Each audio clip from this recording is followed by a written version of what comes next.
Alhamdulillahi ala ihsanih wa syukru lahu ala taufiqihi wa amtinanih wa ashhadu an la ilaha illallah wahdahu la syarika lah ta'ziman li sya'nih wa ashhadu anna Muhammadan abduhu wa rasuluh ad-da'i ila ridwanih sallallahu alaihi wa ala alihi wa ashabihi wa ikhwanih amma ba'd fa ikhwani fid din wa akhwati fillah, kaum muslimin wal muslimat yang saya cintai dan saya muliakan, rahimani wa rahimakumullah. Semoga Allah subhanahu wa ta'ala senantiasa mencurahkan rahmatnya kepada kita sekalian. Alhamdulillah, bulan Ramadan sudah berada di depan mata kita. Di surat Al-Isra ayat ke-36 Allah subhanahu wa ta'ala mengingatkan kita, وَلَا تَقْفُ مَا لَيْسَ لَكَ بِهِ عِلْمٌ إِنَّ السَّمْعَ وَالْبَصَرَ وَالْفُؤَادَ كُلُّ أُولَئِكَ كَانَ عَنْهُ مَسْئُولًا. Jangan kamu lakukan, jangan kamu ikuti apa yang kamu tidak punya ilmu tentangnya, karena sesungguhnya setiap pendengaran, penglihatan dan hati akan dimintai pertanggungjawaban oleh Allah subhanahu wa ta'ala. Rasulullah sallallahu alaihi wasallam juga mengingatkan kita, man amila amalan laisa alaihi amruna fahuwa raddun. Barang siapa yang melakukan satu amalan yang tidak ada padanya petunjuk dari kami, maka amalan tersebut tertolak. Oleh karenanya Al-Imam Al-Bukhari rahimahullahu ta'ala mengatakan, al-ilmu qabla al-qawli wal-amal. Ilmu harus didahulukan sebelum ucapan dan perbuatan, agar amalan kita diterima oleh Allah subhanahu wa ta'ala. Maka di kesempatan ini kita akan membahas 10 sunnah atau petunjuk-petunjuk Nabi Muhammad SAW di bulan Ramadan. Dan dari 10 ini masih ada cabang-cabangnya. Semoga Allah berikan taufik kepada kita untuk mempelajari dan mengamalkan petunjuk-petunjuk Nabi sallallahu alaihi wa ala alihi wasallam. Yang pertama adalah petunjuk Nabi sallallahu alaihi wasallam dalam menetapkan masuknya bulan Ramadan. Ada 2 hal yang harus kita ikuti. Yang pertama, dengan ru'yatul hilal atau menyempurnakan bulan menjadi 30. Di antaranya disebutkan dalam hadis yang diriwayatkan Al-Bukhari dan Muslim dari sahabat yang mulia Abu Hurairah radhiyallahu anhu, sumu li ru'yatihi wa aftiru li ru'yatihi fa in gubbiya alaikum fa'akmilu iddata sya'bana 30. Berpuasalah karena kamu sudah melihat hilal, dan berbukalah, maksudnya berhari raya Idul Fitri, karena kamu sudah melihat hilal. Namun apabila tertutup atas kalian, dalam riwayat yang lain, fa'in gumma alaikum, kalau mendung atau awan menutupi penglihatan kalian, maka sempurnakan bulan Sya'ban menjadi 30. Berarti proses melihat hilal itu pada tanggal 29. Yaitu kita sudah bersiap di posisi yang memungkinkan untuk melihat hilal menjelang maghrib. Ketika terbenam matahari, apabila muncul hilal, berarti masuk 1 Ramadan. Malam itu kita tarawih dan makan sahur. Besok puasa. Dan alhamdulillah di negara kita, pemerintah punya tim. Itu sudah sejak lama. Yang ditempatkan di posisi-posisi tertentu untuk melihat hilal. Di negara-negara Islam seperti di Arab Saudi juga seperti itu. Ada petugas yang berusaha melihat hilal. Dan ini termasuk sunnah. Berusaha melihat hilal. Kalau hilal tidak terlihat, seperti yang dicontohkan dalam hadis, karena mendung, maka apa yang kita lakukan? Kata Nabi SAW, sempurnakan bulan Sya'ban menjadi 30. Berarti malam itu masih 30 Sya'ban. Besok belum berpuasa. Boleh nggak kita puasa untuk hati-hati? Jangan-jangan hilalnya sebenarnya sudah ada, cuma tertutup awan. Boleh atau tidak? Supaya hati-hati. Jawabannya, itu dilarang oleh Rasulullah sallallahu alaihi wasallam. Beliau bersabda, "La taqaddamu Ramadana bi shaumi yaumin wala yaumain." Jangan kamu mendahului Ramadan dengan berpuasa 1 atau 2 hari sebelumnya. Illa rajulun kana yasumu shauman falyasum. Kecuali orang yang terbiasa berpuasa, maka silahkan dia puasa. Misalkan bertepatan dengan kebiasaan puasa Senin Kamis. Tanggal 30 Sya'ban bertepatan dengan hari Senin. Boleh dia niat puasa sunnah. Atau puasa qadha. Nah, ini juga perlu kita ingatkan. Bulan Sya'ban adalah kesempatan terakhir untuk mengqadha puasa Ramadan tahun lalu. Kalau sampai belum diqadha sampai masuk Ramadan tahun ini, maka itu adalah kesalahan. Sehingga orangnya harus bertobat dan juga tetap harus mengqadha setelah Ramadan tahun ini.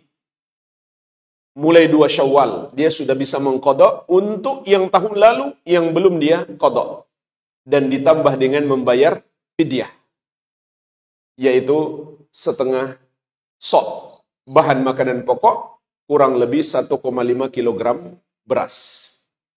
Jadi, yang dilarang adalah berpuasa untuk hati-hati. Maka tidak boleh kita berpuasa Ramadan kecuali sudah pasti. Juga kata sahabat yang mulia Ammar bin Yasir radhiyallahu taala anhuma, "Man shama al-yawma alladhi yashukku fihi an-nas faqad 'asa Abul Qasim sallallahu alaihi wasallam."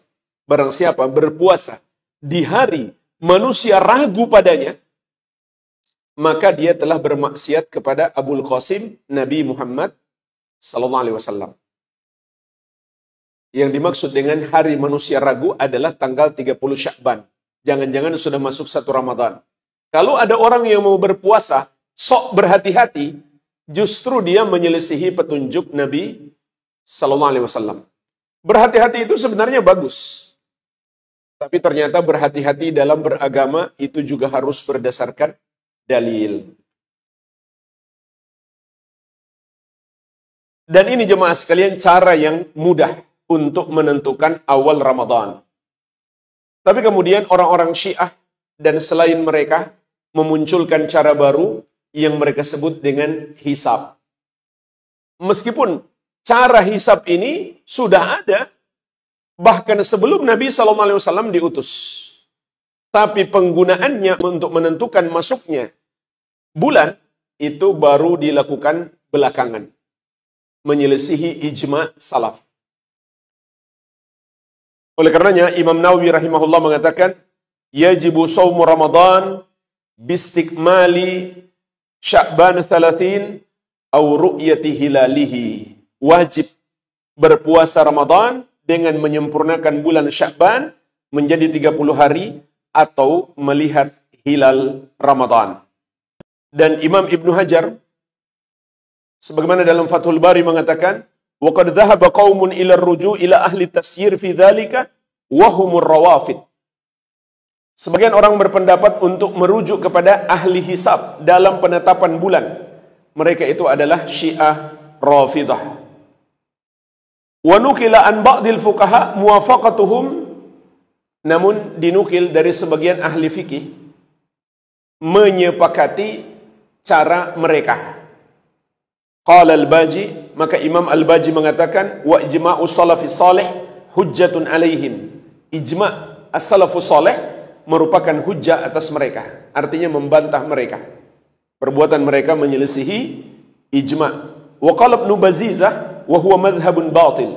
Ibnu Bazizah berkata, itu adalah pendapat yang batil. Jadi, yang diajarkan Nabi sallallahu alaihi wasallam adalah cara yang sederhana, yang mudah bagi kita.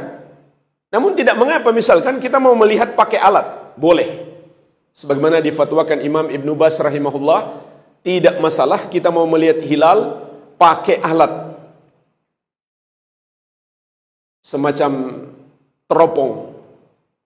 Yang penting hilalnya terlihat. Mau pakai alat, mau mata telanjang, tanpa alat, kalau sudah muncul hilal, bagaimanapun bentuk hilal, yang penting sudah ada, berapa derajat pun. Sekarang mereka selalu perdebatkan, bentuk hilal begini sudah berapa derajat. Itu semua nggak ada di dalam sunnah. Yang penting kelihatan, sudah masuk 1 Ramadan.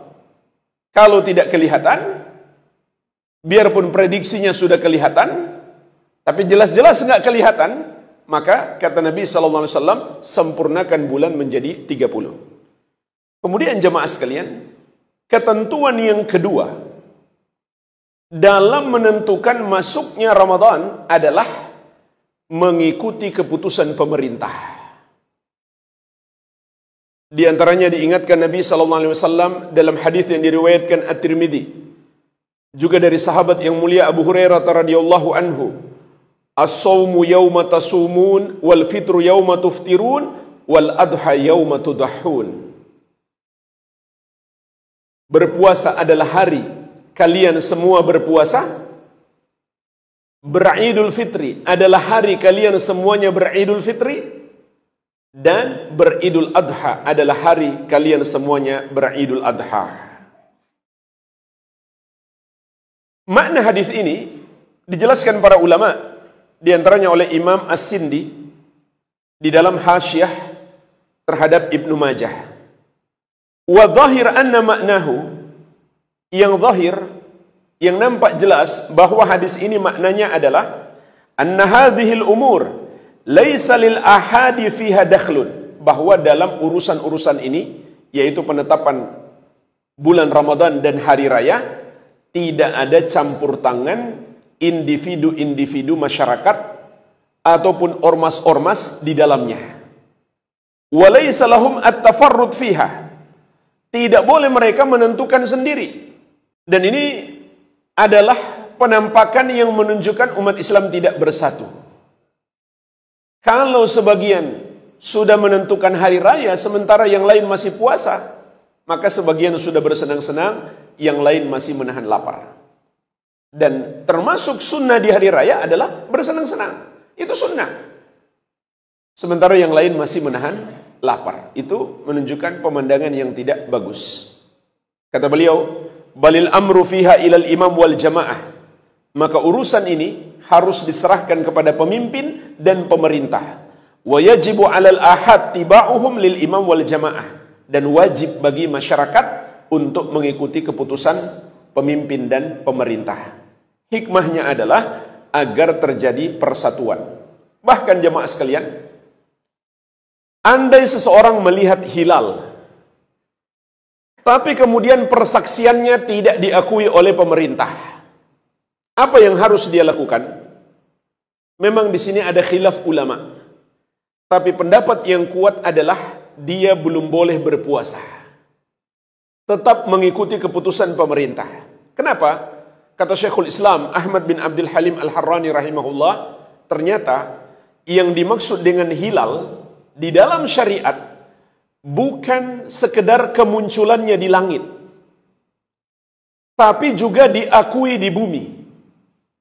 Di antara bentuk pengakuan itu adalah diputuskan oleh pemerintah, kemudian menjadi hari berpuasa orang banyak. Karena secara bahasa, hilal itu sendiri dari kata halla washtahara, yang artinya sesuatu yang dikenal, menjadi masyhur di tengah-tengah manusia. Jadi seseorang melihat hilal dan belum diakui oleh yang lainnya, itu pun secara syariat belum disebut sebagai hilal. Maka pendapat yang lebih kuat, meskipun dia sudah melihat hilal, tapi pemerintah tidak mengakuinya, dia tidak boleh melakukan puasa, menunggu keputusan pemerintah. Inilah jemaah sekalian, petunjuk Nabi SAW yang pertama dalam menetapkan awal bulan maupun akhir bulan dan hari raya. Yang kedua, sunnah-sunnah terkait makan sahur. Makan sahur jemaah sekalian adalah makan yang penuh dengan keberkahan. Jangan sampai kita tinggalkan. Andai kita lagi kenyang sekalipun, tetaplah makan sahur, meskipun hanya dengan seteguk air. Rasulullah SAW bersabda, tasahharu walau bijur'atin min ma'in. Makan sahurlah kalian meski hanya dengan seteguk air. Juga Nabi SAW bersabda, tasahharu fa inna fis sahuri barakah. Makan sahurlah kalian karena dalam makan sahur itu ada keberkahan. Banyak sekali keberkahan dalam makan sahur. Minimalnya itu adalah ibadah, bukan makan biasa. Dan ittiba kepada Nabi SAW. Oleh karenanya jemaah sekalian, Al-Allamah Ibnu Utsaimin rahimahullah pernah mengingatkan, termasuk sunnah yang agung dalam makan sahur adalah kita hadirkan di hati kita makan ini untuk menaati Allah dan ittiba kepada Nabi SAW. Bukan makan biasa. Begitu pula kita tambahkan niat untuk menyelisihi ahlul kitab. Karena Nabi SAW pernah bersabda, faslu ma baina siyamina wa siyami ahlil kitab aklatus sahar. Pembeda antara puasa kita dan puasanya ahlul kitab adalah makan sahur. Jadi hadirkan dalam hati kita untuk menyelisihi mereka. Juga Nabi SAW mengabarkan kepada kita tentang keberkahan makan sahur. Beliau bersabda, as-sahuru akluhu barakah. Makan sahur itu adalah makan yang penuh berkah. Fala tada'uhu, maka janganlah kamu tinggalkan. Walau an yajra'a ahadukum jur'atan min ma'in. Meskipun seorang dari kalian hanya meneguk satu tegukan air. Fa inna Allah azza wa jalla wa malaikatahu yusalluna 'alal mutasahhirin. Karena sesungguhnya Allah dan para malaikatnya bersalawat untuk orang-orang yang makan sahur. Allah bersalawat maknanya Allah mencurahkan rahmatnya dan ampunannya. Malaikat bersalawat kepada kita maknanya malaikat mendoakan ampunan untuk kita. Kapan waktu makan sahur itu? Waktu makan sahur itu dimulai dari pertengahan malam sampai akhir malam, menjelang waktu subuh. Inilah waktu makan sahur. Berarti kalau kita makan sebelum pertengahan malam atau sebelum tidur dengan niat makan sahur, tapi belum masuk pertengahan malam, itu belum masuk waktu sahur. Namun jamaah sekalian, dianjurkan, disunnahkan kita makan menjelang waktu subuh. Sebagaimana dikatakan oleh tabi'in yang mulia Amr bin Maimun rahimahullahu ta'ala, kana ashabu Rasulillah sallallahu alaihi wasallam a'jalan nasi iftaran wa abta'ahum suhura. Para sahabat Nabi sallallahu alaihi wasallam adalah orang-orang yang paling cepat berbuka puasa kalau sudah masuk waktunya dan paling lambat makan sahur. Tepatnya di jam berapa? Maka kita bisa mengukur dari penjelasan Zaid bin Thabit. Sebagaimana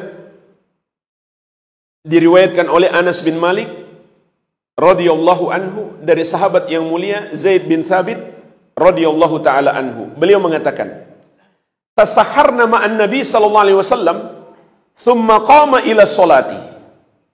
Kami makan sahur bersama Nabi Muhammad sallallahu alaihi wasallam, kemudian beliau bangkit untuk melakukan sholat. Qultu, aku pun bertanya, yaitu Anas bertanya kepada Zaid bin Thabit, "Kam kana bainal adzan was sahur?" Berapa jarak antara adzan dan sahur? Qala, beliau menjawab, qadru khamsina ayah, seukuran membaca 50 ayat. Al-Allamah Ibnu Utsaimin rahimahullah mengatakan, kurang lebih antara 10 sampai 15 menit. Itulah jarak Nabi sallallahu alaihi wasallam selesai makan sahur dan waktu subuh. Artinya tidak mepet banget ya ke waktu subuh. Kasih jarak paling tidak 10 menit. Belum lagi kita persiapan-persiapan untuk sholat subuh agar kita tidak terlambat sholat berjamaah. Begitu pula melakukan sholat sunnah qobliyah subuh.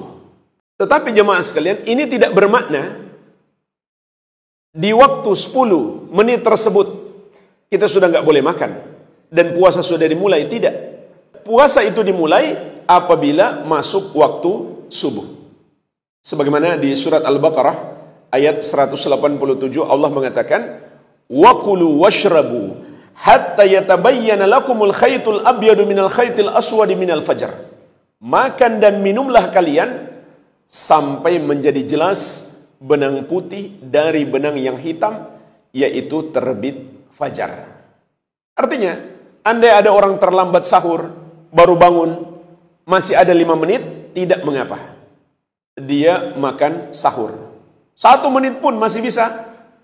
Minum air, makan 1 kue, maka tidak mengapa. Nah, pertanyaannya jemaah sekalian, andai dia lagi makan sahur, kemudian terdengar azan, apa yang harus dia lakukan? Lanjut atau stop? Jawabannya tergantung. Kalau dia masih ragu, jangan-jangan muadzin ini kecepatan. Buktinya apa? Baru 1 masjid yang azan, yang lain belum. Jika dia masih ragu, tidak mengapa dia lanjut. Kenapa? Ada kaidah mengatakan, al-aslu baqa makana ala makan. Hukum asal itu tetap sesuai dengan keadaannya. Artinya sampai ada sesuatu yang bisa merubahnya. Atau kaidah juga mengatakan, al-yakin la yazulu bisyak. Keyakinan tidak bisa hilang dengan keraguan. Adanya waktu malam itu kan yakin. Kemudian, apakah sudah masuk waktu subuh? Itu kan belum yakin. Masih keraguan. Maka keraguan ini nggak bisa menghilangkan keyakinan. Sehingga dia boleh untuk terus makan dan minum. Tapi jemaah sekalian, kalau dia sudah yakin, wajib dia segera berhenti. Wajib dia segera berhenti makan sahur. Memang ada hadis Nabi SAW mengatakan, "Idza sami'a ahadukumun nida wal ina ala yadihi fala yad'hu hatta yaqdiya hajatahu minhu." Apabila seorang dari kalian mendengar azan, sementara bejana masih ada di tangannya, janganlah dia letakkan sampai dia menyelesaikan hajatnya. Artinya selesai dia makan atau minum. Tapi pertama, hadis ini diperselisihkan ulama tentang kesohihannya. Namun, andai sohih sekalipun, sebagaimana dijelaskan oleh Al-Allamah Ibnu Utsaimin rahimahullah, itu dibawa kepada makna dia masih ragu bahwa subuh sudah masuk. Maka tidak mengapa dia selesaikan hajatnya. Tapi kalau dia sudah yakin, nggak boleh dia terus makan dan minum, karena dia akan bertentangan dengan ayat. Ayat mengatakan, makanlah dan minumlah sampai jelas. Berarti sampai yakin. Ini juga dalil. sampai yakin benang putih dari benang yang hitam, maksudnya waktu fajar. Maka kalau belum jelas atau belum yakin, tidak mengapa dia terus makan dan minum. Dan ini kebalikannya ya. Jika belum jelas masuknya waktu berbuka, nggak boleh dia berbuka. Harus yakin dulu sudah masuk waktu berbuka. Karena apa tadi kaidahnya? Keyakinan nggak boleh dihilangkan dengan keraguan. Masuknya maghrib masih ragu kan? Sementara asalnya adalah kita pada posisi di siang hari, itu yang kita yakini. Tapi masuknya maghrib masih diragukan, maka keraguan itu nggak boleh menghilangkan keyakinan. Kemudian jemaah sekalian, dari hadis Anas dari Zaid bin Thabit tadi, di situ juga kita bisa memetik pelajaran. Sebagaimana kata Ibnu Hajar rahimahullahu taala, wa fihil ijtima' ala sahur. Dalam hadis tersebut ada anjuran makan sahur bersama. Karena kata Zaid bin Thabit radhiyallahu anhu, tasaharna ma'an nabiyyi sallallahu alaihi wasallam. Kami makan sahur bersama Nabi Muhammad sallallahu alaihi wasallam. Berarti dianjurkan makan sahur bersama. Ini termasuk sunnah. Adakah menu makan sahur yang disunahkan? Dalam hadis Abu Daud dari Abu Hurairah radhiyallahu anhu, Rasulullah sallallahu alaihi wasallam bersabda, "Ni'ma sahurul mu'min at-tamar." Sebaik-baik makanan sahur seorang mukmin adalah kurma. Maksudnya kurma matang. Dan hikmah juga kita mengakhirkan makan sahur agar kita bisa melakukan sholat subuh tidak ketiduran lagi. Kalau kita terlalu jauh jarak sahurnya dengan waktu subuh, khawatirnya kita ketiduran. Baik, ini beberapa sunnah terkait dengan makan sahur. Berikutnya yang ketiga, termasuk petunjuk dan sunnah Nabi sallallahu alaihi wasallam yang sangat agung, kita berpuasa dengan sebenar-benarnya puasa. Maksudnya adalah puasa kita harus bisa mencegah kita dari perbuatan yang haram. Bukan sekedar tidak makan, tidak minum, dan tidak berhubungan suami istri. Tapi lisan kita dipuasakan dari ucapan-ucapan yang haram. Mata kita, pendengaran kita juga dipuasakan dari melihat dan mendengar yang haram. Dan semua anggota tubuh kita dipuasakan dari hal-hal yang haram. Dalam hadis yang diriwayatkan Al-Bukhari dari Abu Hurairah radhiyallahu anhu, Rasulullah sallallahu alaihi wasallam bersabda, "Man lam yada' qaula zur wal 'amala bihi wal jahla, falaysa lillahi haja fi an yada'a ta'amahu wa syarabahu." Barang siapa yang tidak meninggalkan ucapan yang haram dan perbuatan yang haram dan kejahilan, yaitu perbuatan yang tidak berdasar petunjuk Allah dan Rasulnya, termasuk hal-hal yang sia-sia, ngeprank orang misalkan, maka Allah tidak membutuhkan puasanya. Artinya tidak ada gunanya dia meninggalkan makan dan minum. Juga Nabi SAW pernah bersabda, "Rubba sha'imin hadduhu min siyamihi al-ju' wal 'atash." Bisa jadi orang yang berpuasa itu yang dia dapatkan dari puasanya hanyalah lapar dan haus. Dia nggak dapat pahala. Karena puasanya tidak mencegah dia dari perbuatan yang haram. Dan Nabi SAW juga bersabda, "Wasyamu junnah." Puasa itu adalah perisai. Apa maksudnya puasa adalah perisai? Ada dua makna. Yang pertama, perisai dari maksiat di dunia. Yang kedua, perisai dari api neraka di akhirat.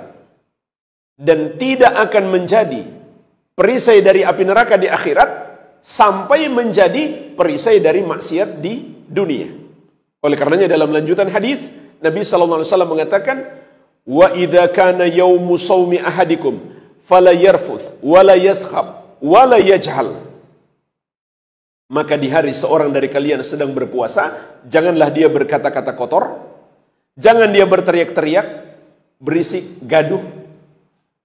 Jangan pula dia melakukan kejahilan, termasuk hal-hal yang sia-sia, yang tidak berdasarkan petunjuk Allah dan Rasulnya.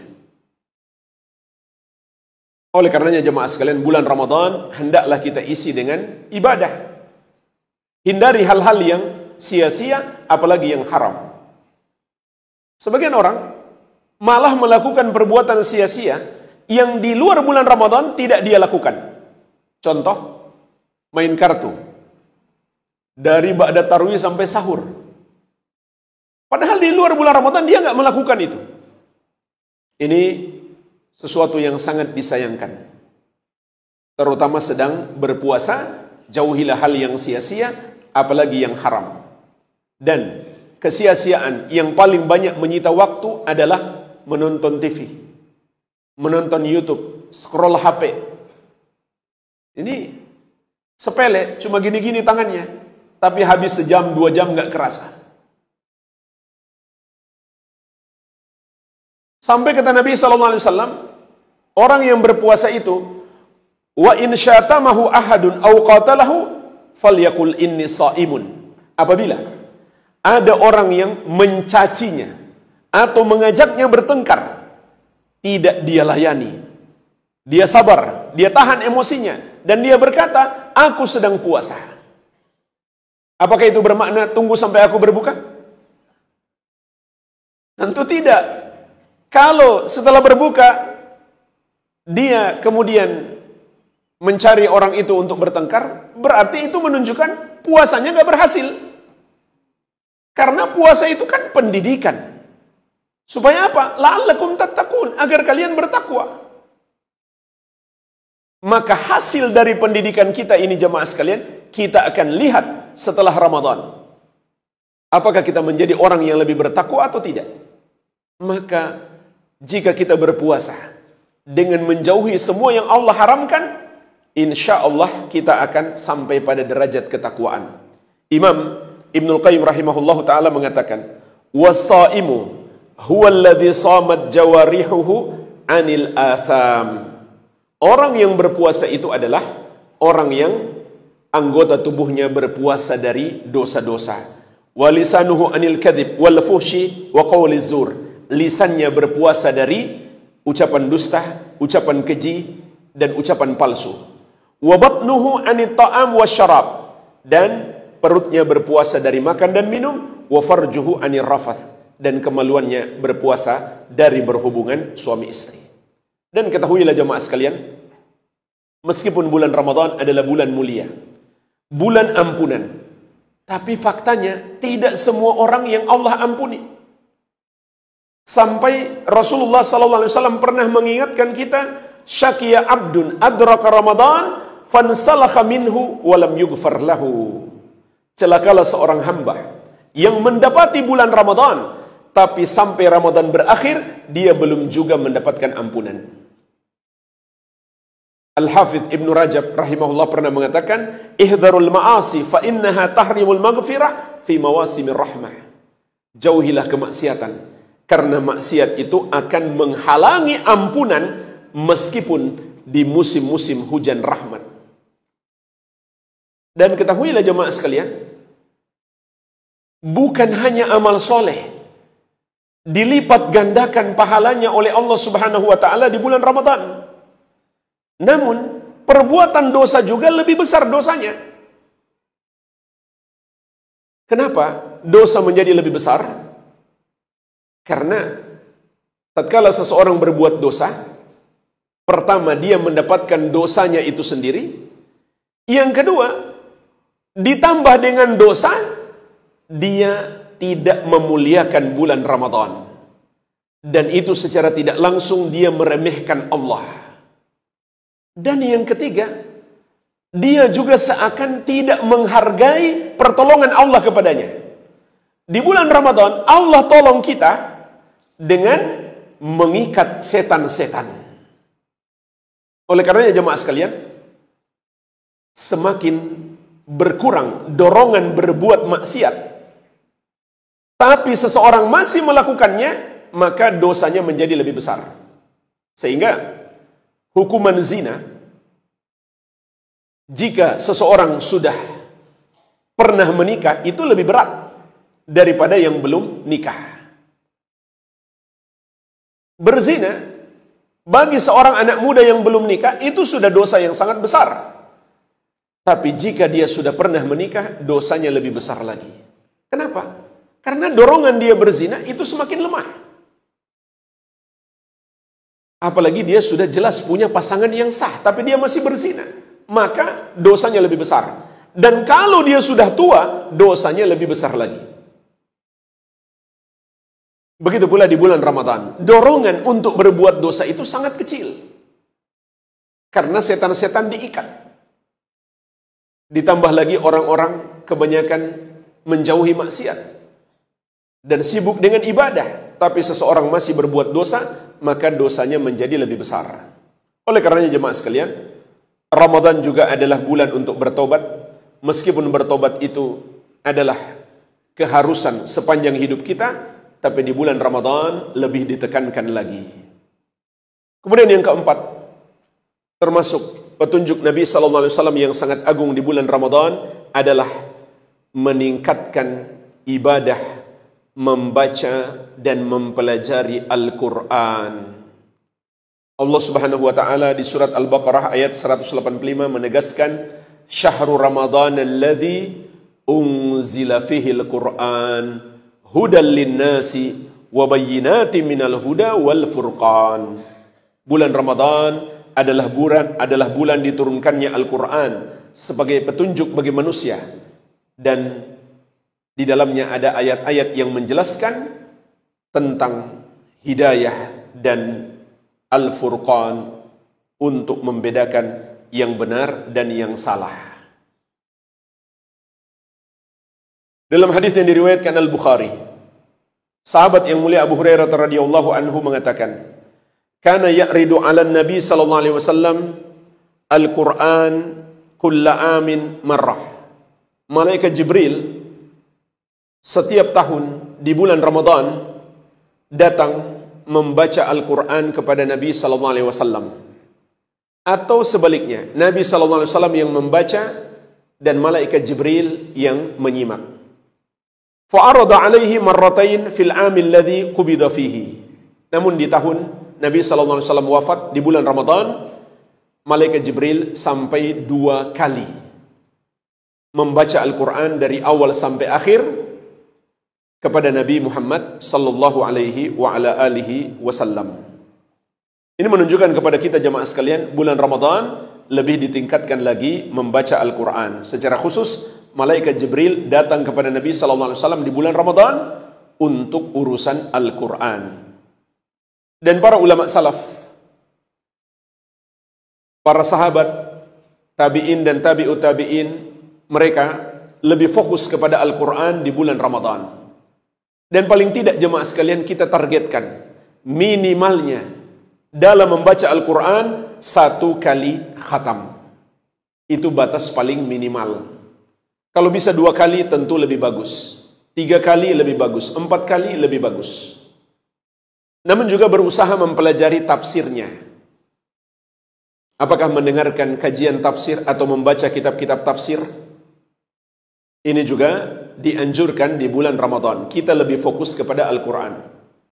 Kemudian yang kelima, hendaklah kita meningkatkan sedekah. Sedekah sangat dianjurkan di dalam maupun di bulan Ramadan. Tapi di bulan Ramadan lebih ditekankan lagi. Sebagaimana dalam hadis yang diriwayatkan Al-Bukhari dan Muslim dari Ibnu Abbas radhiyallahu anhuma, beliau mengatakan, "Kana Rasulullah sallallahu alaihi wasallam ajwadan nas. Wa kana ajwadu ma yakunu fi Ramadan hina yalqahu Jibril." Rasulullah sallallahu alaihi wasallam adalah orang yang paling dermawan, yang paling suka berbuat baik. Dan beliau akan semakin dermawan, akan semakin banyak kebaikannya di bulan Ramadan ketika ditemui oleh malaikat Jibril alaihi salam. Jemaah sekalian, hadis ini juga menunjukkan keutamaan Nabi kita, Nabi Muhammad sallallahu alaihi wasallam. Kita semua tahu beliau di masa hidupnya bukan orang yang paling kaya. Bahkan tidak bisa juga disebut orang kaya. Meskipun tidak bisa juga disebut orang miskin. Ada sahabat-sahabat yang lebih kaya daripada beliau. Ada Abu Bakar, ada Uthman bin Affan, ada Abdurrahman bin Auf. Tapi ternyata yang lebih dikenal, lebih banyak bersedekahnya adalah Nabi Muhammad sallallahu alaihi wasallam. Ini luar biasa. Jadi sedekah ini bukan semata-mata soal harta, tapi keinginan untuk berbagi, keinginan untuk berkorban meskipun sedikit. Sehingga Nabi sallallahu alaihi wasallam pernah bersabda, "Fattakun nar walau bisyikki tamratin." Bentengi dirimu dari api neraka meskipun hanya bersedekah sepotong kurma. Bukan sebutir kurma, sepotong kurma. Artinya, kita andai punya makanan sebutir kurma saja, masih mungkin dibagi dua. Separuh kita makan, separuh kita sedekah. Maka lakukanlah. Bisa jadi itu yang membentengi kita dari api neraka. Maka kata Ibnu Abbas radhiyallahu anhuma, di bulan Ramadan beliau semakin dermawan. Wa kana yalqahu fi kulli lailatin min Ramadan fayudarisuhul Quran. Dan malaikat Jibril datang setiap malam di bulan Ramadan untuk mudarasah Al-Quran. Terkadang beliau yang membaca, terkadang Nabi SAW yang membaca, dan beliau, malaikat Jibril, memperhatikan. Fala Rasulullah SAW ajwadu bil khair min rihil mursalah. Maka ketika itu Rasulullah SAW sangat dermawan dan semangat berbuat kebaikan melebihi angin yang berhembus. Jadi dianjurkan kita meningkatkan sedekah di bulan Ramadan. Al-Allamah Ibnu Baz rahimahullah memberikan nasihat. Fa'akthiru fihi rahimakumullah minas salawat was sadaqat wa qiraatil Qur'an wal ihsan ilal fuqara wal masakin wal aitam. Maka perbanyaklah di bulan itu, semoga Allah merahmatimu, untuk melakukan solat, bersedekah, membaca Al-Quran, dan berbuat baik kepada orang-orang fakir, miskin, dan anak-anak yatim. Wa qad kana Rasulullah sallallahu alaihi wasallam ajwadun nas wa kana ajwadu ma yakunu fi Ramadan. Dan Nabi sallallahu alaihi wasallam adalah orang yang paling dermawan. Dan beliau akan semakin dermawan di bulan Ramadan. Fata'assau bi nabiyyikum sallallahu alaihi wasallam. Maka ittiba'lah kepada nabi kalian Muhammad sallallahu alaihi wasallam.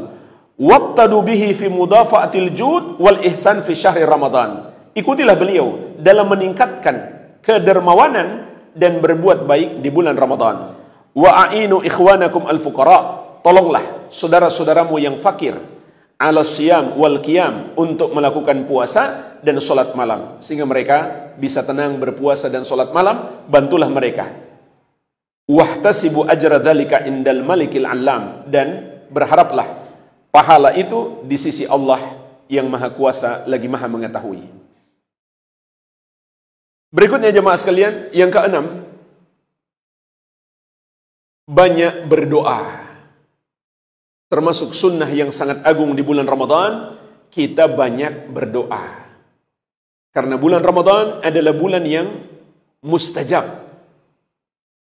untuk doa-doa kita.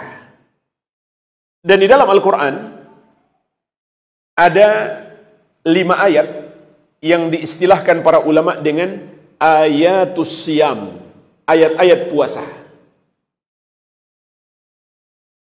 5 ayat itu mulai dari ayat 183 sampai 187. Ini disebut ayat-ayat puasa. Tapi jemaah sekalian, dari 5 ayat ini, ayat yang keempat tidak ada kaitannya dengan puasa.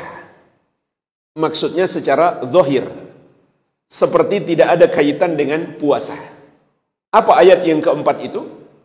Allah Subhanahu wa taala berfirman, "Wa idza sa'alaka 'ibadi 'anni fa inni qaribun ujibu da'watad da'i idza da'an falyastajibu li wal yu'minu bi la'allahum yarshudun." Dan apabila hamba-hambaku bertanya tentang aku, maka sesungguhnya aku dekat, aku menjawab, aku mengabulkan doa orang yang berdoa apabila dia memanjatkan doanya kepadaku. Maka hendaklah mereka menjawab seruanku, yaitu menjalankan perintahku dan menjauhi laranganku, dan beriman kepadaku agar mereka mendapatkan petunjuk. Sedikit pun tidak menyinggung tentang puasa, tidak pula tentang Ramadan. Tapi dia terjepit di antara ayat-ayat puasa. Maka para ulama menerangkan, ini menunjukkan kepada kita, di bulan Ramadan, begitu pula saat sedang puasa, dianjurkan untuk memperbanyak doa. Dan dalam hadis Rasulullah SAW bersabda, "Inna lillahi utaqa minan nar fi kulli yawmin wa laylatin, wa li kulli muslimin fi kulli yawmin wa laylatin da'watun mustajabah." Sesungguhnya Allah memiliki hamba-hamba yang dibebaskan dari api neraka di setiap siang dan malam bulan Ramadan. Dan bagi setiap muslim, di setiap siang dan malam bulan Ramadan, ada doa yang pasti dikabulkan. Juga Rasulullah SAW bersabda, "Thalathu da'awatin la turad." Ada 3 doa yang tidak akan ditolak, pasti dikabulkan. Yang pertama, da'watul walid, doa orang tua untuk anak. Wa da'watus shaim, yang kedua, doa orang yang sedang berpuasa. Wa da'watu al-musafir, yang ketiga, doanya musafir. Maka jemaah sekalian, perbanyaklah doa di bulan Ramadan, baik ketika sedang berpuasa maupun di waktu malam, termasuk di waktu sahur, karena itu waktu terbaik untuk berdoa di sepertiga malam yang terakhir saat Allah Subhanahu wa taala turun ke langit dunia. Berikutnya, yang keberapa? Yang ketujuh. Termasuk sunnah yang sangat agung di bulan Ramadan adalah sunnah-sunnah terkait dengan berbuka puasa. Di antaranya, menyegerakan berbuka puasa. Dalam hadis yang diriwayatkan Al-Bukhari dan Muslim, dari Sahal bin Sa'ad As-Sa'idi radhiyallahu anhu, Rasulullah sallallahu alaihi wasallam bersabda, "La yazalu nasu bi khairin ma'ajjalul fitr." Manusia akan senantiasa berada dalam kebaikan selama mereka menyegerakan buka puasa. Perhatikan jemaah sekalian, mengapa hanya menyegerakan berbuka puasa? Kata Nabi sallallahu alaihi wasallam, manusia akan senantiasa berada dalam kebaikan. Karena itu sunnah Nabi SAW. Disitulah letak kebaikan kita. Disitulah keberkahan hidup kita.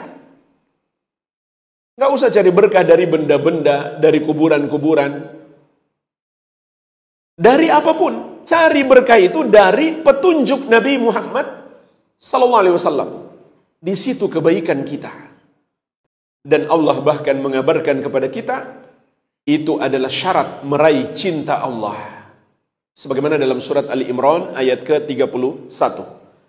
Qul in kuntum tuhibbunallaha fattabi'uni. Katakan wahai Muhammad, sampaikan kepada umatmu, kalau kalian benar-benar cinta kepada Allah, maka ikutilah aku. Ikutilah Rasulullah sallallahu alaihi wasallam. Yuhibbukumullah, barulah Allah akan mencintaimu. Wa yaghfir lakum dzunubakum, dan akan mengampuni dosa-dosamu. Wallahu ghafurur rahim, dan Allah Maha Pengampun lagi Maha Penyayang. Ini jemaah sekalian tujuan kita belajar sunnah, supaya meraih rahmat dan ampunan Allah tatkala kita mengamalkan sunnah-sunnah itu. Maka orang yang mencintai Allah belum tentu Allah mencintainya, sampai dia mengikuti hamba yang paling Allah cintai, yaitu Nabi Muhammad sallallahu alaihi wasallam. Namun tentu yang dimaksud segera berbuka di sini adalah apabila sudah pasti masuk waktu maghrib. Jangan ditunda-tunda lagi, langsung berbuka. Ada segolongan orang yang sok lebih takwa. Tunda dulu, jangan dulu. Sampai kapan? Sampai sudah gelap langit baru mereka mau berbuka. Mereka itu termasuk ahlul kitab dan diikuti oleh orang-orang Syiah. Jadi ahlul kitab tadi sudah kita bahas, mereka nggak makan sahur. Kalau mau berbuka juga tidak segera. Begitu pula orang-orang Syiah, sok merasa paling takwa. Sehingga kita, kata mereka, harus berhati-hati. Tadi sudah kita bahas, berhati-hati itu bagus, tapi tetap harus sesuai dengan dalil. Kalau begitu, jika belum pasti bagi kita, belum yakin sudah masuk waktu maghrib, nggak boleh juga bersegera, bercepat-cepat. Kalau belum yakin masuk waktu maghrib, kemudian kita makan dan minum, ternyata memang belum masuk, bagaimana status puasanya?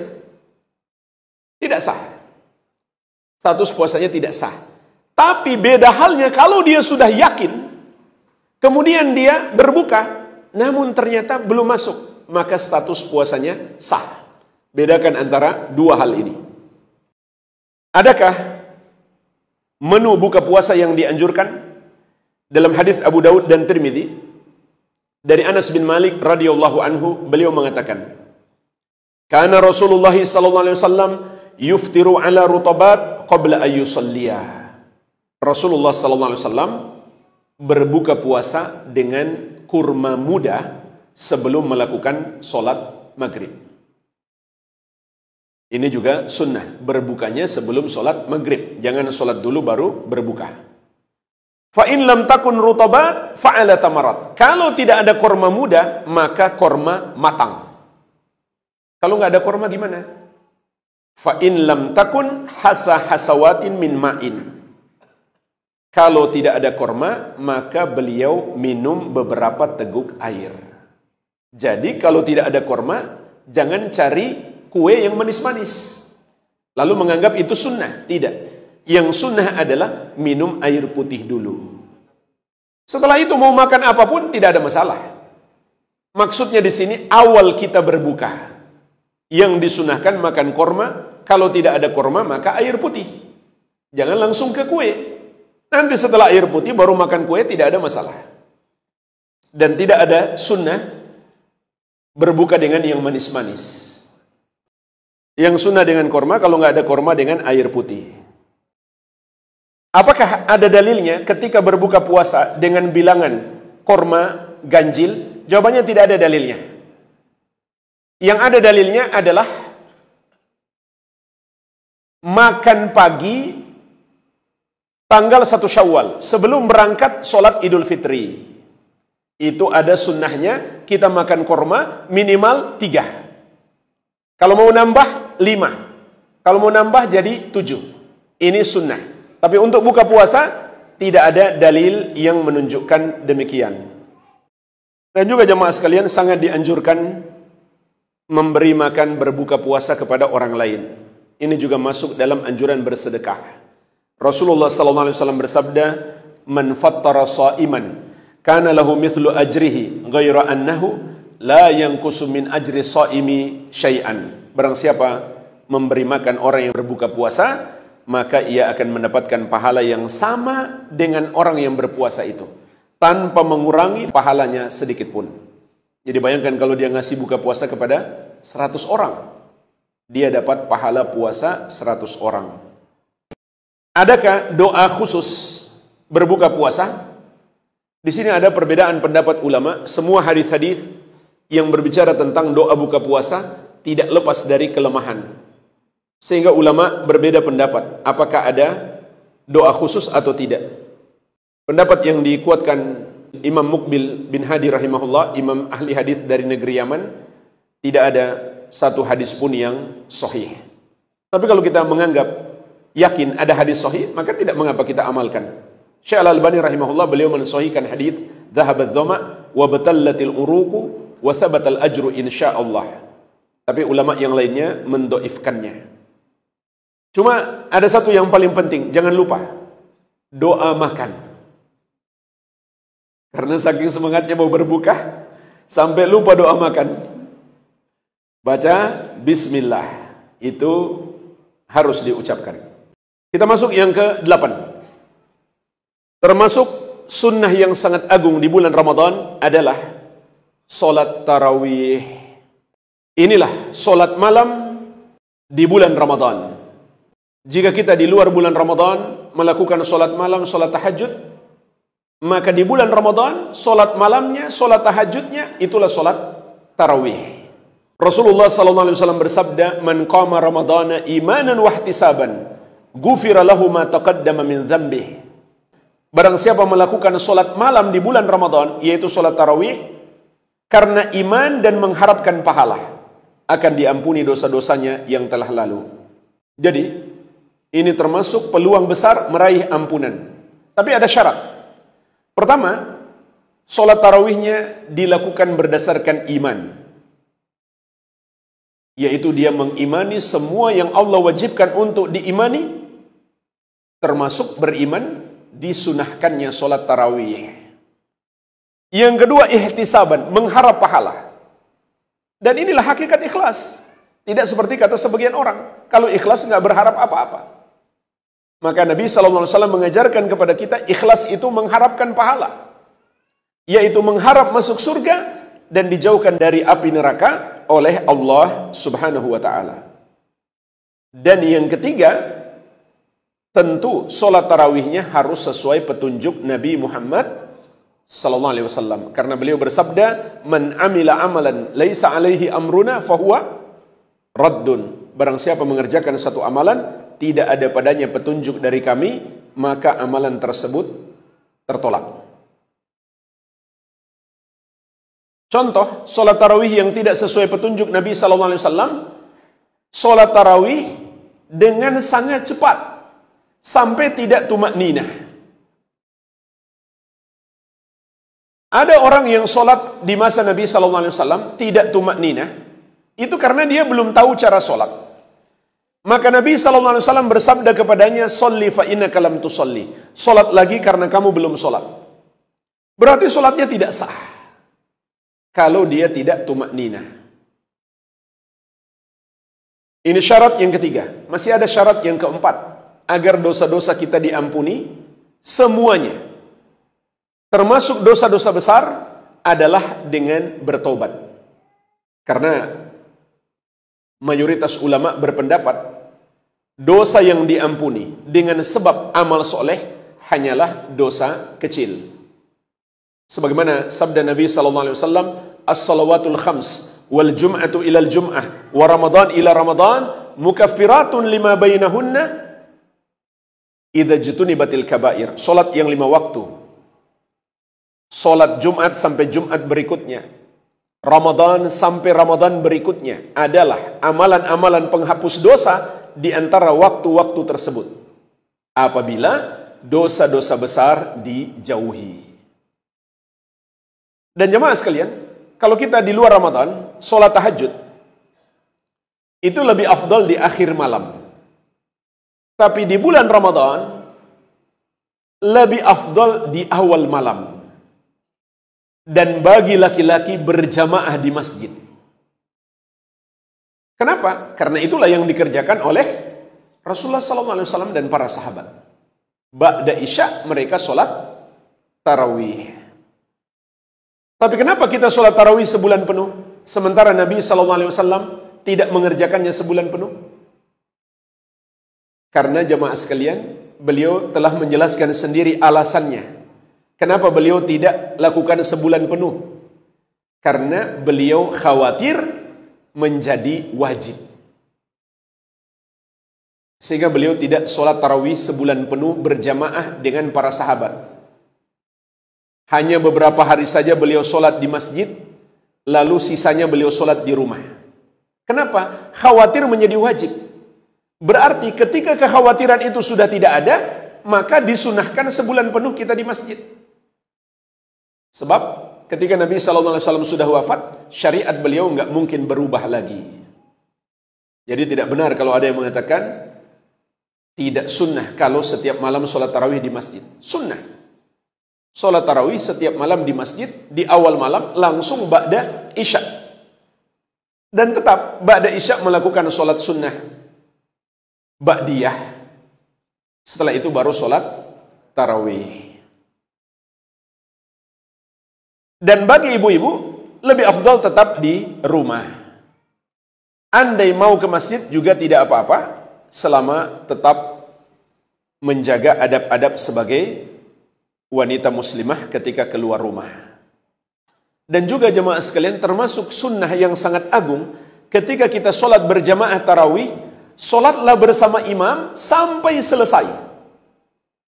Jangan kita tinggalkan imam sebelum imam selesai witir.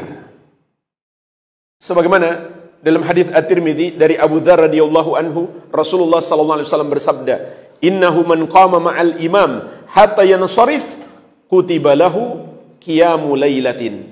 Sesungguhnya barang siapa yang salat bersama imam, yaitu salat tarawih sampai imam selesai, maka ditulis untuknya pahala salat semalam penuh. Ini luar biasa pahalanya. Cuma sholat tarawih mungkin setengah jam, tapi dapat pahala sholat semalam penuh. Bagaimana kalau imam berganti? Tetap diikuti. Karena hakikatnya pengganti itu adalah wakil daripada yang sebelumnya. Jadi pokoknya kalau kita di masjid, sampai imam selesai. Sampai witir. Bagaimana kalau kita pingin sholat tahajud lagi? Boleh atau tidak? Jawabannya boleh. Sebagaimana dijelaskan oleh Imam Ibnu Baz rahimahullahu ta'ala. Kenapa? Karena sholat malam itu tidak ada batasan rakaatnya. Sebagaimana dalam hadis riwayat Bukhari dan Muslim dari Ibnu Umar radhiyallahu anhuma, Rasulullah sallallahu alaihi wasallam bersabda, "Sholatul laili mathna mathna." Sholat malam itu 2 rakaat, 2 rakaat. Ini juga sunnah. Tidak ada satu dalil pun 4 rakaat sekali salam. Itu tidak ada. Yang ada 2 rakaat salam, 2 rakaat salam. Memang ada riwayat yang seakan menyebutkan 4 rakaat salam, tapi maknanya tidak seperti itu. Maknanya di 4 rakaat Nabi SAW beristirahat.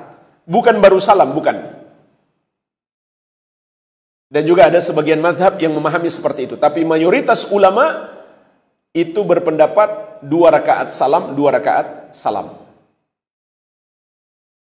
Kemudian lihat lanjutan hadis, fa idza khasya ahadukumus subh shalla rak'atan wahidah tutir lahu ma qad shalla.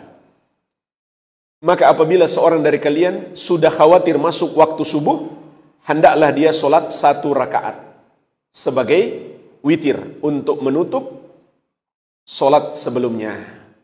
Jadi lihat hadis ini, solat malam 2 rakaat, 2 rakaat.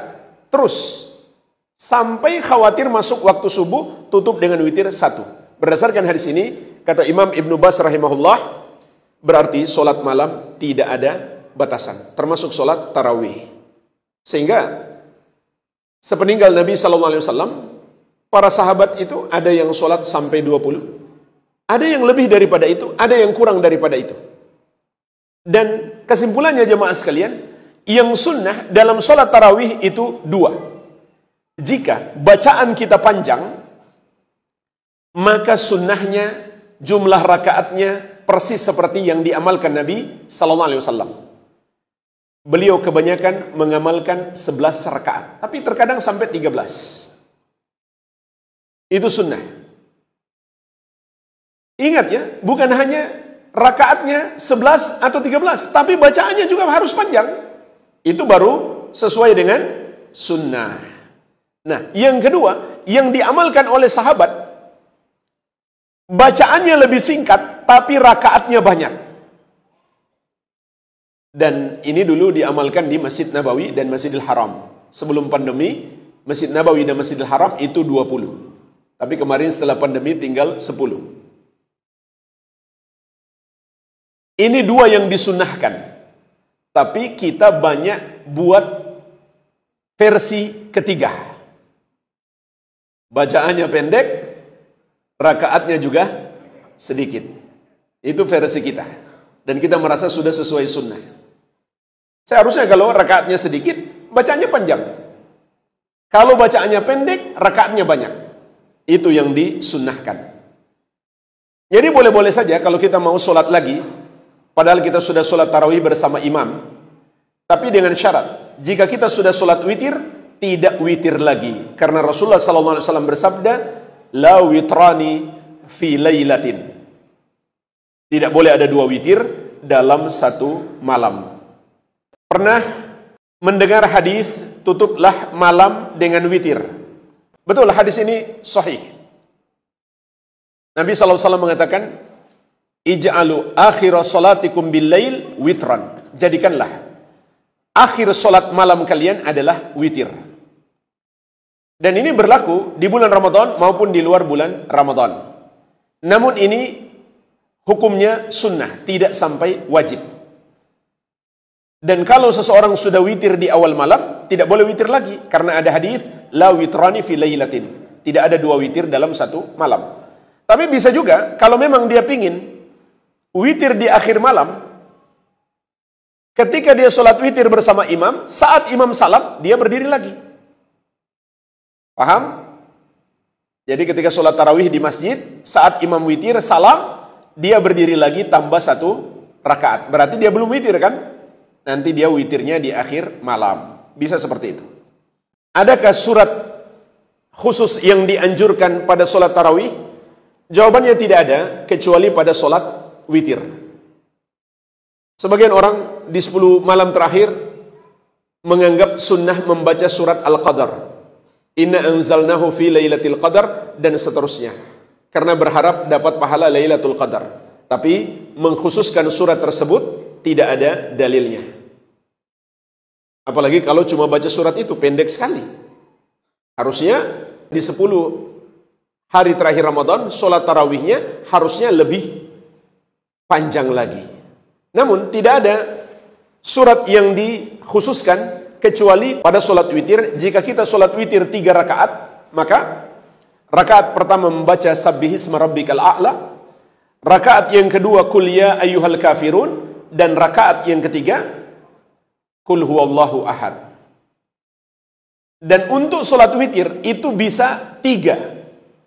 Satu salam tanpa tasyahud awal, bisa juga dibagi 2. 2 rakaat salam, kemudian 1 rakaat salam. Berikutnya yang ke-9, meningkatkan ibadah di 10 hari terakhir Ramadan. Inilah babak finalnya Ramadan yang akan menentukan awal dan pertengahan Ramadan kita. Karena Nabi SAW mengatakan, wa innamal a'mal bi khawatimiha. Dan hanyalah amalan itu tergantung penutupannya. Syekhul Islam Ahmad bin Abdul Halim Al-Harrani rahimahullah pernah mengatakan, wal i'tibar bi kamalin nihayah la binaqsil bidayah. Yang menjadi ukuran adalah sempurnanya penutupan, bukan kurangnya permulaan. Imam Ibnu Rajab rahimahullah mengatakan, ibadallah, inna syahra Ramadan qad azama 'ala ar-rahil wa lam yabqa minhu illa al-qalil. Wahai hamba-hamba Allah, sesungguhnya bulan Ramadan sudah bertekad untuk pergi, tidak tersisa waktunya kecuali sedikit. Faman minkum ahsana fihi fa alaihi tamam. Maka siapa yang telah berbuat baik padanya, hendaklah dia sempurnakan. Wa man farrata falyakhtimhu bil husna. Tapi barang siapa yang menyia-nyiakan, maka hendaklah dia tutup dengan yang lebih baik. Kenapa? Kalau dia tutup dengan yang lebih baik di 10 hari terakhir, Allah akan maafkan kekurangannya di awal maupun pertengahan Ramadan. Sebab Nabi SAW mengatakan, innamal a'mal bi khawatimiha. Amalan-amalan itu tergantung penutupannya. Terutama jemaah sekalian untuk mengejar Lailatul Qadar. Yang kata Allah dalam Al-Quran, Lailatul Qadri khairum min alfi syahr. Lailatul Qadar itu lebih baik daripada 1000 bulan. Maksudnya, amal ibadah kita di malam itu pahalanya lebih baik daripada amalan selama 1000 bulan non-stop. Bukan 1000 bulan ada jeda, tidak. Tapi amalan 1000 bulan tanpa henti. Sebab kalau kita hidup 1000 bulan, yaitu 83 tahun 4 bulan, tentu nggak mungkin kita ibadahnya tanpa henti. Banyak berhentinya, lebih banyak berhenti ibadah daripada ibadahnya. Apakah dengan melakukan hal yang tidak manfaat atau bahkan kemaksiatan? Tapi maksud 1000 bulan di sini, yang amal ibadah di malam Lailatul Qadar lebih baik adalah 1000 bulan tanpa henti. Dan itu pun nggak disebutkan lebih baik dari 1000 bulan berapa? Apakah 1001? Atau 2000? Atau 3000? Nggak disebut berapa. Artinya, bisa saja Allah lipat gandakan sebanyak-banyaknya sesuai dengan kehendak Allah Subhanahu wa Ta'ala. Jadi, jangan sampai kita sia-siakan Lailatul Qadar. Dan Lailatul Qadar itu tempatnya di 10 malam terakhir. Sebagaimana sabda Nabi sallallahu alaihi wasallam, "Taharrau Lailatul Qadri fil ashril awakhir min Ramadan." Carilah Lailatul Qadar itu di 10 hari terakhir Ramadan. Dan lebih spesifik lagi di malam ganjil. Sebagaimana sabda Nabi sallallahu alaihi wasallam, "Taharrau Lailatul Qadri fil witri minal ashril awakhir min Ramadan." Carilah Lailatul Qadar pada malam ganjil di 10 malam terakhir Ramadan. Tapi jemaah sekalian, perlu kita pahami, malam ganjil 10 hari terakhir Ramadan bisa jadi dihitung dari depan, bisa jadi dihitung dari belakang. Maksudnya gimana? Kalau dihitung dari depan, malam ganjil itu berarti malam 21, 23, 25, 27, 29. Dan kalau dihitung dari belakang, dan bulan Ramadan mencapai 30 hari, maka malam ganjil itu adalah satu malam yang tersisa. Berarti malam 30. Itulah malam yang tersisa terakhir. 3 malam yang tersisa, berarti malam 28. 5 malam yang tersisa, berarti malam 26. 7 malam yang tersisa, berarti malam 24. 9 malam yang tersisa, berarti malam 22. Itu kalau bulan mencapai 30.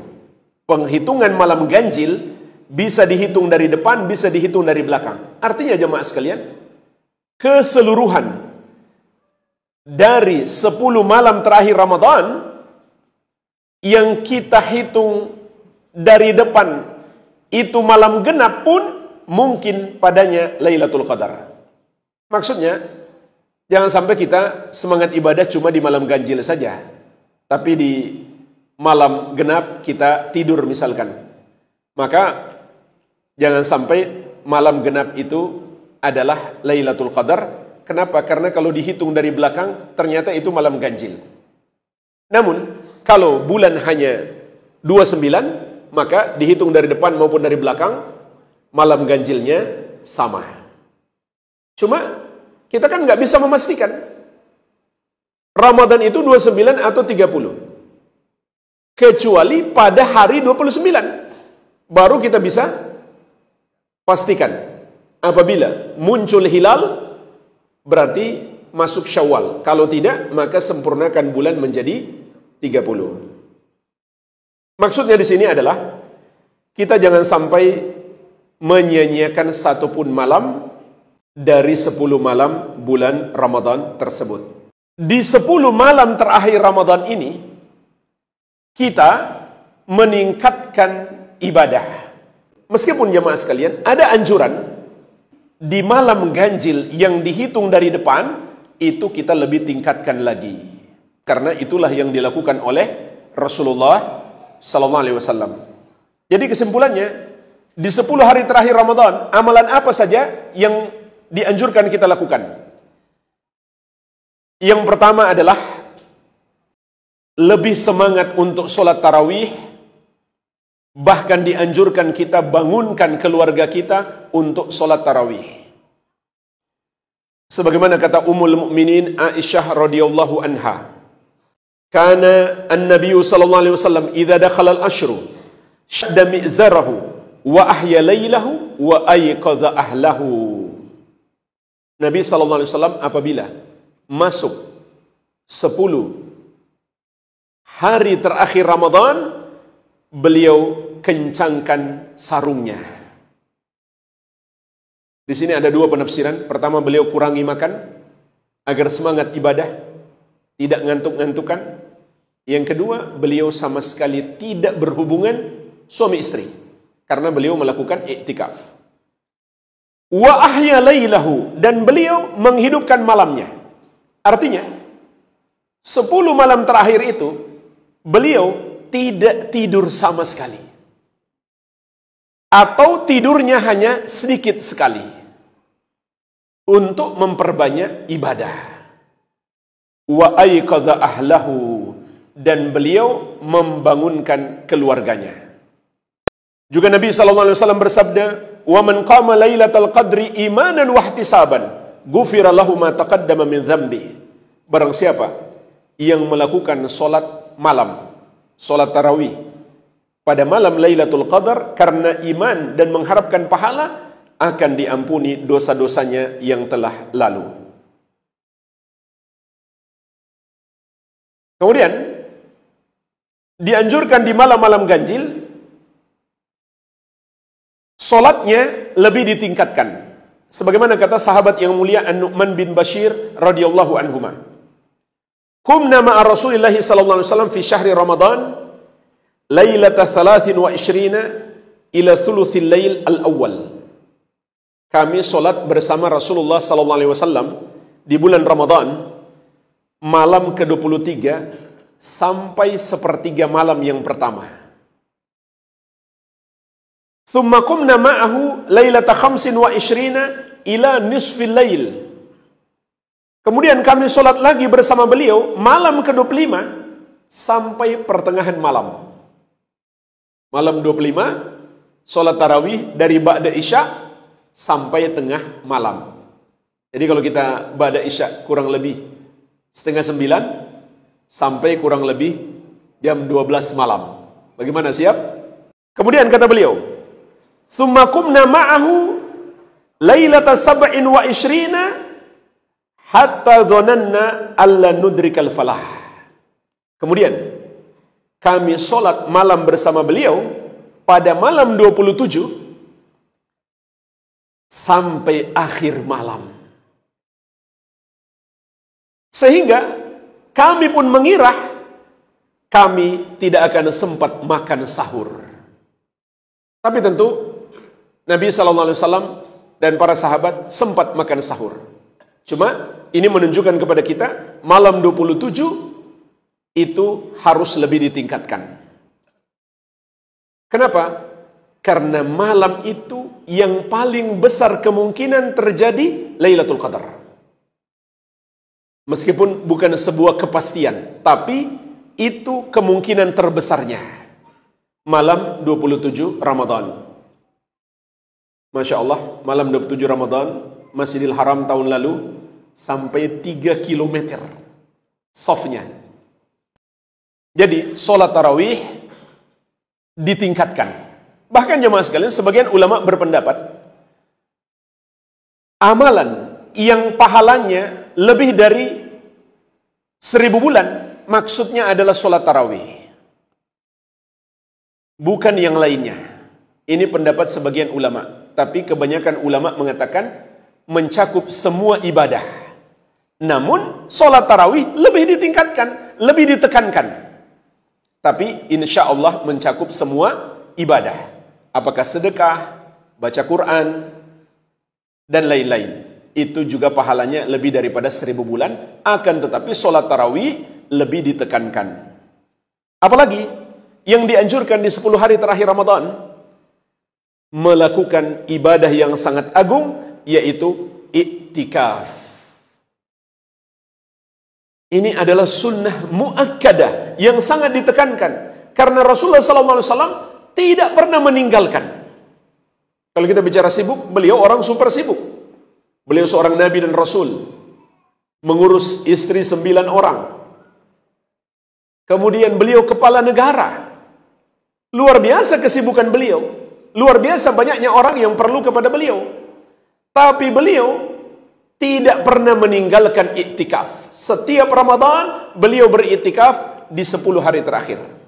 Bahkan di tahun beliau wafat sampai 20 hari. Dan kalau beliau tidak sempat beriktikaf, maka beliau akan mengqadha tahun depan jadi 20 hari. Ini menunjukkan sangat dianjurkan untuk iktikaf.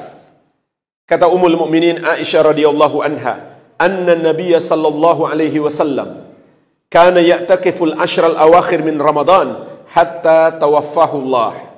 Nabi sallallahu alaihi wasallam beriktikaf 10 hari terakhir Ramadan sampai Allah mewafatkan beliau. Artinya beliau lakukan terus-menerus setiap Ramadan.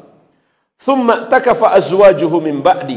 Kemudian para istri beliau masih beriktikaf sepeninggal beliau sallallahu alaihi wasallam. Apa hakikat iktikaf jemaah sekalian? Imam Ibn Rajab rahimahullah mengatakan, "Fa ma'nal iktikaf wa haqiqatuhu qat'ul 'ala'iq 'anil khalaiq lil ittisal bi khidmatil khaliq." Makna iktikaf dan hakikatnya adalah memutuskan semua interaksi dengan makhluk. Untuk apa? Untuk fokus beribadah kepada Al-Khaliq, Sang Pencipta. Ini hakikat iktikaf. Agar kita bisa fokus, kita beriktikaf di masjid. Putuskan semua hubungan dengan dunia. Itu hakikat iktikaf. Jadi kalau iktikaf tapi masih banyak ngobrol dengan teman-teman iktikaf, itu tidak sesuai dengan petunjuk Nabi sallallahu alaihi wasallam, atau lebih banyak waktunya main HP, buka medsos dan lain-lain, itu bukan iktikaf yang sesuai petunjuk Nabi sallallahu alaihi wasallam. Bahkan kajian pun itu jangan terlalu banyak di masa iktikaf. Paling 1 atau 2 kali sehari, jangan terlalu banyak. Karena iktikaf itu intinya adalah hubungan pribadi antara hamba dengan Allah Subhanahu wa taala. Makanya dianjurkan ketika iktikaf, ini juga sunnah, ada bilik khusus. Nabi sallallahu alaihi wasallam ketika iktikaf dibuatkan semacam kemah, kemudian beliau menyendiri di situ. Sehingga nggak ada yang bisa ganggu lagi, nggak ada yang bisa ngajak ngobrol. Jadi kalau masjidnya luas, bagus, mungkin di bagian belakang untuk dibuat bilik-bilik yang tidak permanen untuk jamaah iktikaf, agar dia bisa fokus ibadah. Itu termasuk sunnah. Kalaupun itu tidak ada, ya tidak ada masalah. Yang penting iktikafnya di masjid. Dan ulama sepakat, iktikaf yang terbaik adalah di Masjidil Haram, atau Masjid Nabawi, atau Masjidil Aqsa. Selain 3 masjid ini, ulama bahkan masih beda pendapat. Boleh nggak iktikaf di selain 3 masjid ini? Namun mayoritas ulama berpendapat boleh, selama masjid itu ada sholat jamaahnya. Dan lebih afdal lagi kalau ada sholat Jumatnya, sehingga jamaah yang iktikaf ini tidak perlu keluar ke masjid lain. Ini sunnah di 10 hari terakhir Ramadan. Pertanyaannya, bagaimana kalau masih kerja, belum dapat cuti, belum libur? Boleh nggak iktikafnya malam saja? Boleh daripada nggak sama sekali.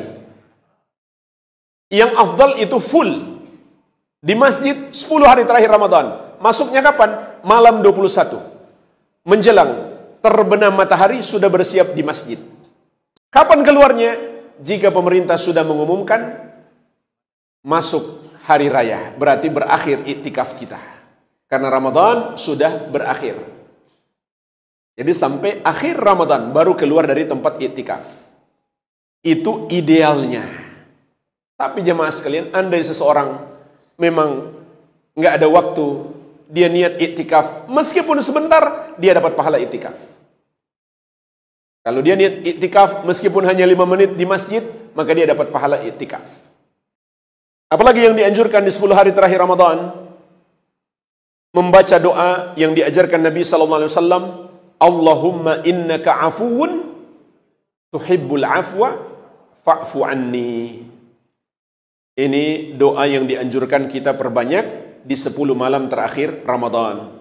Artinya, ya Allah, sesungguhnya Engkau yang Maha Pemaaf, mencintai pemaafan, maka maafkanlah aku.